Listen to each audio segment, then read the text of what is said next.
నుంచి అమరావతి రాజధాని లేకపోవటం గురించి, పోలవరం రాకపోవటం గురించి ఇట్లా వందల సమస్యలు ఉన్నాయి. ఈ అన్ని సమస్యలకు పరిష్కారం 20-30 రోజుల్లో రాబోతా ఉంది.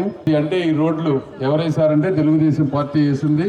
రేపు వచ్చిన తర్వాత కంపల్సరీగా త్రాగునీరు సమస్య, డ్రైనేజీ ఇవి మాత్రం ఫస్ట్ 1 ఇయర్లోనే దాన్ని ఏదో విధంగా సెట్ చేసే విధంగా ప్లాన్ చేస్తాం. అదేవిధంగా మీరు చూస్తా ఉంటే ఎక్కడ గ్రీనరీ కనిపించలేదు నాకు. జగన్మోహన్ రెడ్డి గారు బయటకు వస్తే చెట్లు కొట్టుకుంటా పోతారంటారంట.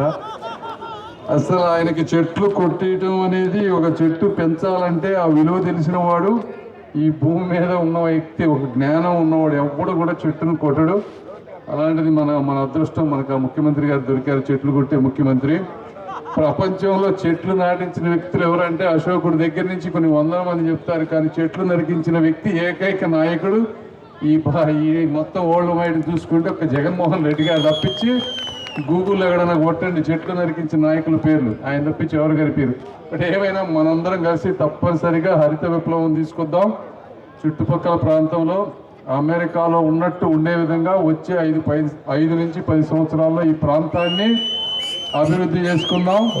ఇక్కడ చాలా మంది పిల్లలు అమెరికాలో వెళ్ళిపోతూ ఉన్నారు, అపార్ట్మెంట్లు ఖాళీ అవుతూ ఉన్నాయి. అయితే వాళ్ళందరికీ కూడా ఇక ముఖ్యంగా లాస్ట్ 5 ఇయర్స్లో హోప్ పోయి వాళ్ళు అసలు రావాలా ఇక్కడికి అనేటువంటి పరిస్థితి, ఏమాత్రం అవకాశం వస్తే ఉన్న అపార్ట్మెంట్లు ఇల్లు అమ్మేసుకొని వెళ్ళిపోదాం అనేటువంటి సిచ్యువేషన్కి వచ్చింది. అయితే అందరూ తల్లిదండ్రులు కానీ పిల్లలు కానీ ఎవ్వరు వాళ్ళకి దూరంగా ఉండాలని ఎవ్వరు అనుకోరు. మళ్ళీ వాళ్ళందరూ వెనక్కి వచ్చి అబ్బా ఇక్కడ ఉండాలనే విధంగా రాజధాని ప్రాంతం కానీ గుంటూరు ప్రాంతం కానీ డెవలప్ చేద్దాం. వచ్చే 4-5 సంవత్సరాల్లో అందరూ తిరిగి వచ్చే విధంగా అందులో నా పాత్ర ఉంటుంది. కాబట్టి మీరందరూ ఆశీర్వదించండి. మాధవి గారిని కానీ నన్ను కానీ, మీకు తెలుసు రజనీ గారి గురించి, మా చిలకలూరుపేటలో ఎవరైనా ఉంటే ఒకసారి ఫోన్ చేయండి, వాళ్ళ గురించి చెప్తారు. కంప్లీట్ పూర్తి అవినీతిమయం. మాధవి గారు కానీ నాకు కానీ అవినీతి చేయాల్సిన అవసరం లేదు మా ఇద్దరికి. కాబట్టి అదేవిధంగా నేను ఎంపీగా మీ అందరికీ చెప్తా వస్తూ ఉన్నాను, గుంటూరు గర్వపడే విధంగా, గుంటూరు గురించి ఈ భారతదేశం చర్చించుకునే విధంగా నేను తయారు చేస్తాను.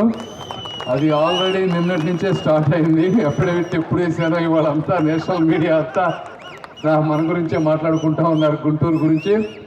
అయితే ప్రతి నెల వెళ్ళిన పార్లమెంటు సమావేశాలకు వెళ్ళిన ప్రతిసారి కూడా గుంటూరు గుర్తు చేసే విధంగా నా ప్రవర్తన ఉండబోతుందని మీ అందరికీ తెలియజేసుకుంటూ మనస్ఫూర్తిగా సెలవు తీసుకుంటున్నాను. Thank you. మీరు అందరూ నేను కోరుకునేది ఒకటే, అంత దూరం నుంచి ఇంత కష్టపడి వచ్చాం.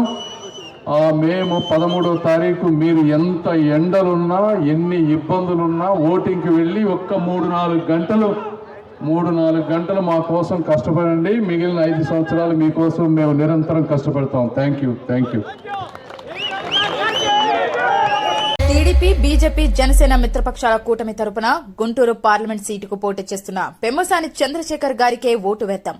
మన గుంటూరుని గెలిపించుకుందాం.